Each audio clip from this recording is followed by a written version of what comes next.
মনি বসো না। না থাক, দাদিজান দেখলে আবার বকবো। দাদু ভাই কিছু করলেও বকবে, না করলেও বকবে। তুমি বসো তো।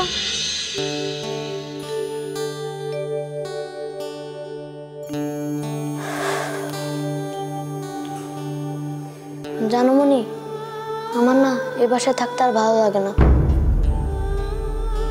ইস, মামনির চাকরিটা যদি হয়ে যেত তাহলে আমরা অন্য বাসায় চলে যেতে পারতাম। মনি, তোমার কি মনে হয় মামনির চাকরিটা কি হবে?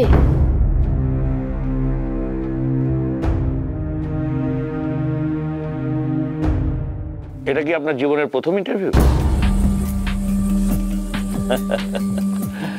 বুঝতে পেরেছি।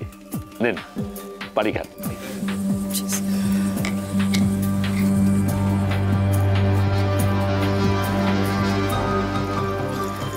শোনেন শোনেন, আমিও আমার জীবনের প্রথম ইন্টারভিউ দিতে গিয়ে ঘাবড়ে গিয়েছিলাম। সে কারণে আমার চাকরিটাও হয়নি। অবশ্য চাকরিটা না হয়ে ভালোই হয়েছে।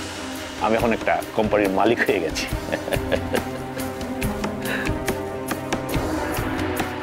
স্যার, আমরা তাহলে প্রশ্ন শুরু করি, বাইরে অনেক লোক অপেক্ষা করছে। আহা, উনি এখনো ঘাবড়ে আছেন, ওনাকে একটু সহজ হতে দিন। মিসেস রুনা, এখন ঠিক আছে? আমরা কি ইন্টারভিউ শুরু করি? যে সুযোগটা আমার এসছে সেটা আমাকে কাজে লাগাতে হবে, তা না হলে হয়তো সারা জীবনে আমি আফসোস করব। মিসেস রুনা, আমরা শুরু করি, ঠিক আছে? জি স্যার, জি স্যার। এই তো, গুড। আরে, আপনার হাজবেন্ডের নামেও তো দেখছি সাদিক খান।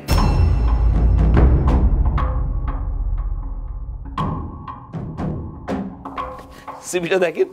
না, দেখতে হবে না, ঠিক আছে। হ্যাঁ, তো আপনার হাজবেন্ড কি করেন, চাকরি না ব্যবসা? জি, চাকরি।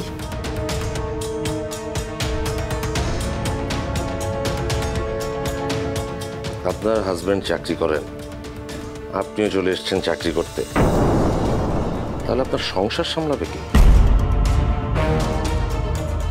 সাদিক সাহেব, আবার সেই ব্যক্তিগত প্রশ্ন? আপনি চুপ করুন, আমি প্রশ্ন করছি।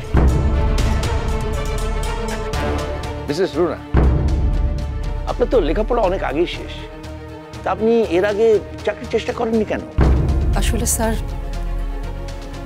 আমার স্বামী চান না যে আমি চাকরি করি। আমাদের আশেপাশে এমন লোকের অভাব নেই। মেয়েরা নিজের পায়ে দাঁড়াক, সেটা তারা পছন্দ করে না। যাই হোক, আপনি যখন ইন্টারভিউ দিতে এসেছেন তখন নিশ্চয়ই আপনার স্বামী আপনাকে অনুমতি দিয়েছে।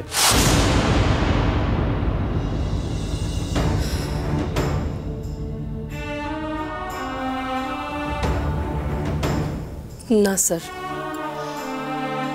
উনি মেনে নেননি। মনে হয় না কোনোদিন মানবেন। এই সিদ্ধান্তটা আমি সম্পূর্ণ একা নিয়েছি স্যার, ওনাকে কিচ্ছু জানতে দেইনি।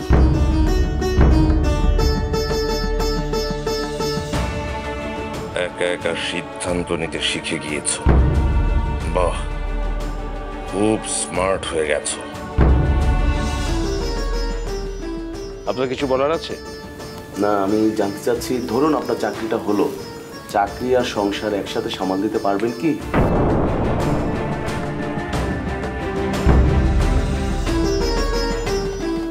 জি স্যার, আমার বিশ্বাস আমি পারবো। পারবো পারবো বললেই হয়ে গেল? একটা ঘর সামলাতে পারেন না যেখানে, বিনা অভিজ্ঞতায় আপনি চাকরি নিতে এসে সব সামলে নেবেন? এতই সহজ, এতই সস্তা?